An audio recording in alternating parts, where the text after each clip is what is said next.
la baie de Baker. Une baie isolée par le désert et les hommes.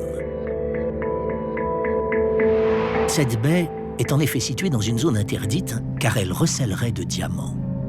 L'État namibien et les compagnies minières en verrouillent l'accès. Résultat, ce no man's land est devenu parc national en 2004.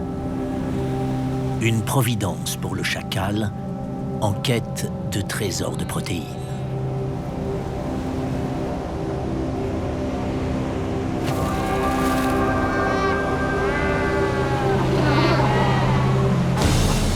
Des otaries à fourrure.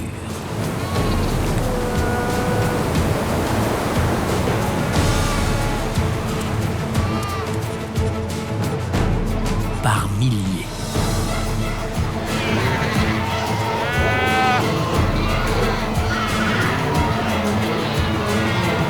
À perte de vue.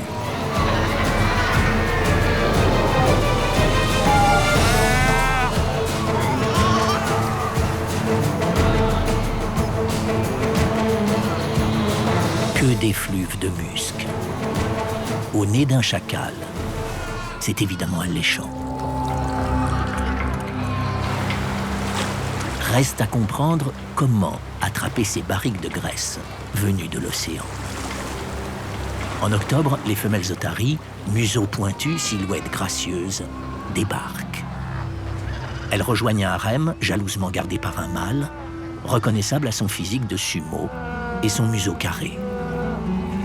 La femelle otarie donne naissance à son unique petit, reconnaissable à son duvet noir. Mère et petit se reconnaissent grâce à un cri unique, une signature vocale en quelque sorte. Pour se retrouver au milieu de cette foule, les otaries doivent répéter inlassablement ce bêlement. Conséquence, la colonie est un concert permanent d'otaries perdues de vue.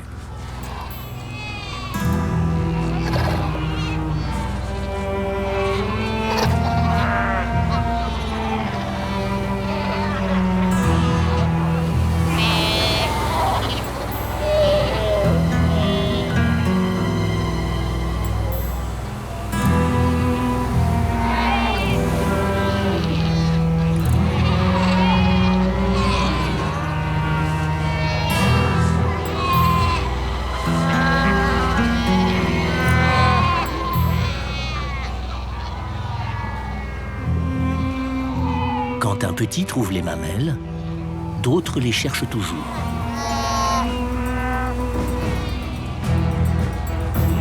Elles ne sont pas forcément sur la plage. La femelle effectue de fréquents séjours en mer pour se nourrir et reconstituer ses réserves de lait.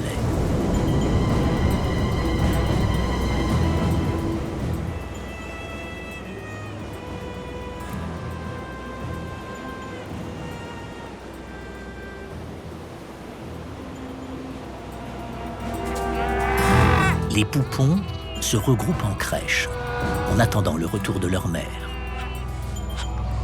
Dans ce bouillon d'effluves, le nez du chacal cherche des protéines faciles. C'est-à-dire des petites otaries, dont la mère n'est jamais rentrée de voyage.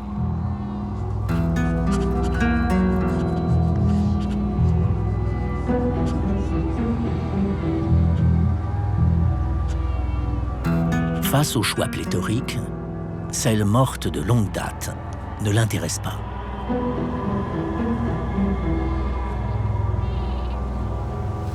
Il préfère toujours la viande fraîche. Opportuniste, il choisira de préférence les jeunes otaries affaiblies ou récemment mortes.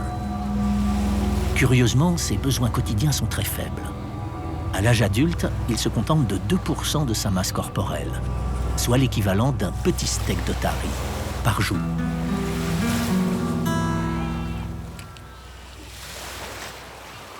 En période d'abondance, il ne prend pas le temps d'enterrer les reliefs de ses repas et les abandonne aux goélands argentés, les pique-assiettes de la plage.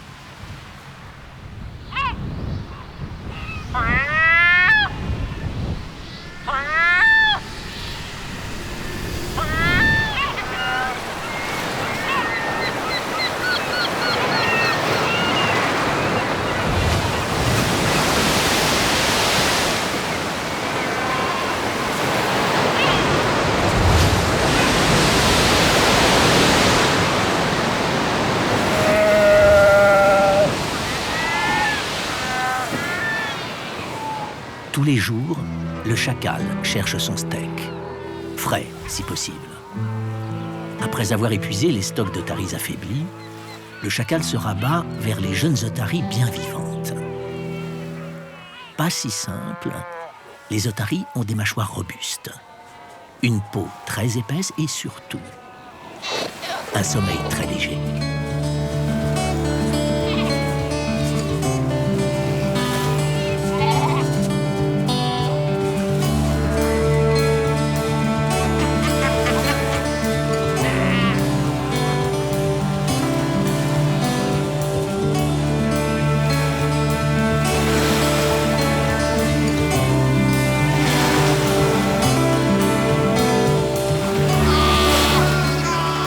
Le chasseur a une parade. Il va enfiler une cape d'invisibilité.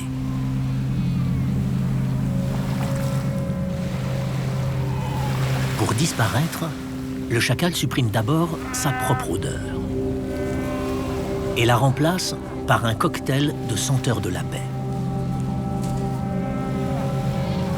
Une touche de musc d'otarie,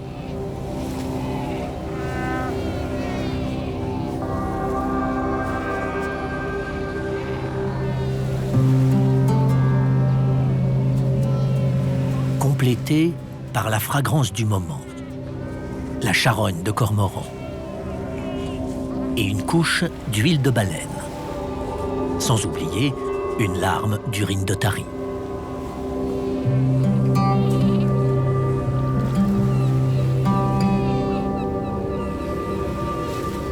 S'est-il réellement soustrait au regard et surtout au nez des otaries?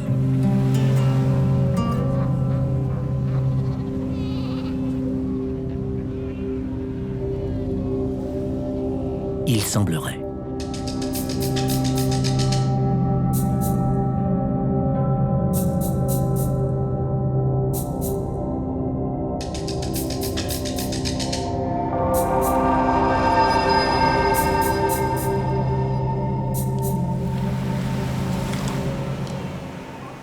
Mais ces odeurs ne trompent pas un autre nez remarquable de la baie, celui que l'on pourrait qualifier de mendiant.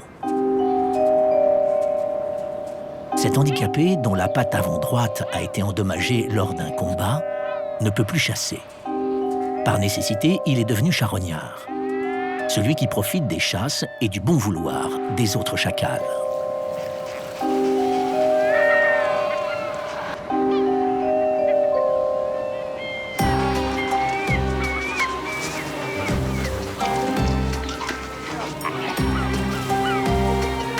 Si le chasseur est rassasié, il tolère le charognard.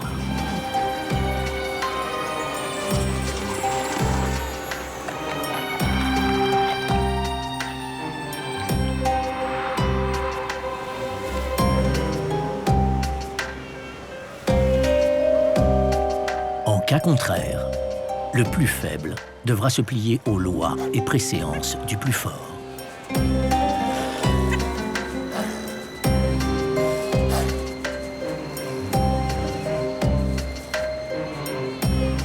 Le charognard est le bouc émissaire de la baie.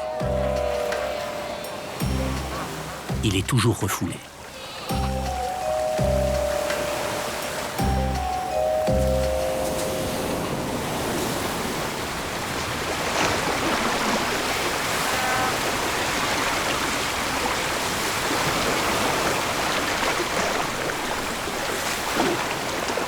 Mais le mendiant n'est pas seul. Plusieurs dizaines de chacals ont découvert la manne de protéines de la baie de Becker. Par l'odeur alléchée, tous les charognards veulent profiter des largesses du chasseur, qui doit s'empresser de faire ventre face aux nécessiteux incapables. Le chacal courte-cuisse, trop lent pour chasser. Le galeux, rachitique et plumé. Tiraillés par la faim, les charognards défient en permanence le chasseur. Une guerre de position qu'ils gagnent toujours à l'usure.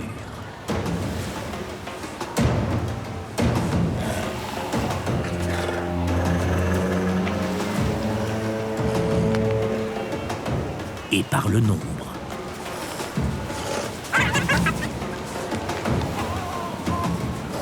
Dans la baie de Baker, les chacals chassent quand leur santé ou leur taille le permet. Ils deviennent charognards, par défaut. Tant que la ressource est abondante et qu'ils peuvent s'offrir une sieste digestive, les chasseurs s'accommodent de tous les pique-assiettes.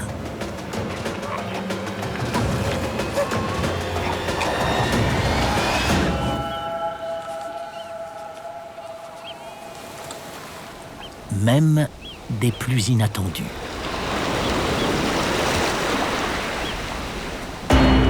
La hyène brune. Également chassée sans merci par les éleveurs, moins de 8000 hyènes brunes survivent en Afrique. Elles trouvent sur la côte des Squelettes un dernier refuge. Avec son odorat qui surpasse celui des chacals, elle détecte des carcasses à plusieurs kilomètres pour mieux se les approprier. Aucun charognard, aucun chasseur ne peut rivaliser avec la reine de la plage. Du désert aride qui borde la baie, arriveront d'autres profiteurs au nez fin. Pour marquer sa présence et son territoire, le chasseur va jalonner son garde-manger.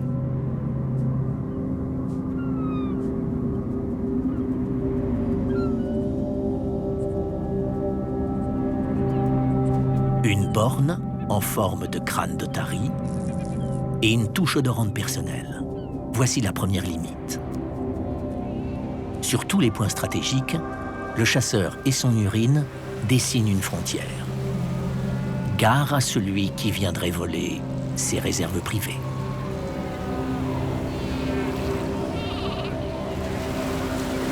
Qui ose le défier ?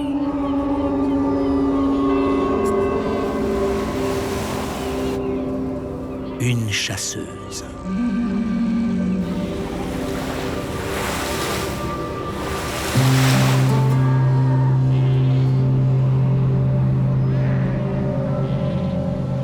En signe de soumission, elle détourne le regard.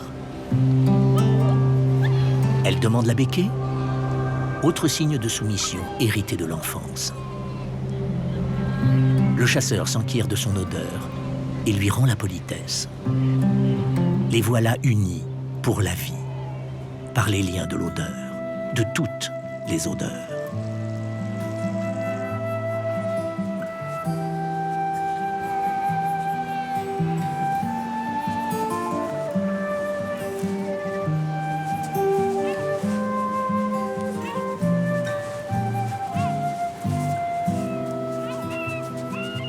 Les chacals forment des couples d'une fidélité absolue et sont constamment à l'écoute des odeurs, donc des humeurs du partenaire.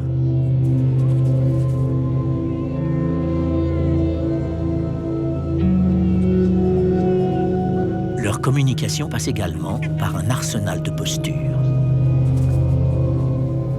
Une queue dressée qui s'agite traduit un agacement. La patte levée, oreille en arrière, queue entre les jambes, trahit la soumission. Moyennant ce protocole où la femelle s'incline toujours devant le mâle, les couples de chasseurs partagent leurs existences, leur territoire et même leur méthode.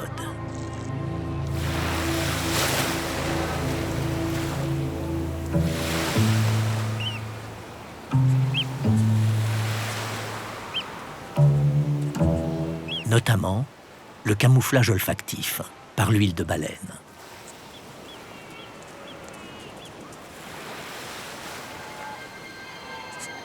En couple, les chasseurs sont plus efficaces qu'en solitaire, notamment pour repérer des otaries, pour les isoler.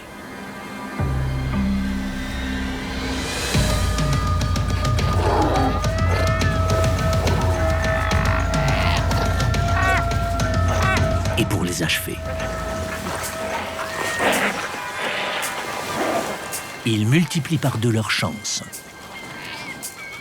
d'être repérés. Face à un petit nombre de charognards, le couple peut défendre sa prise. Pendant que l'un se nourrit, l'autre chasse les intrus.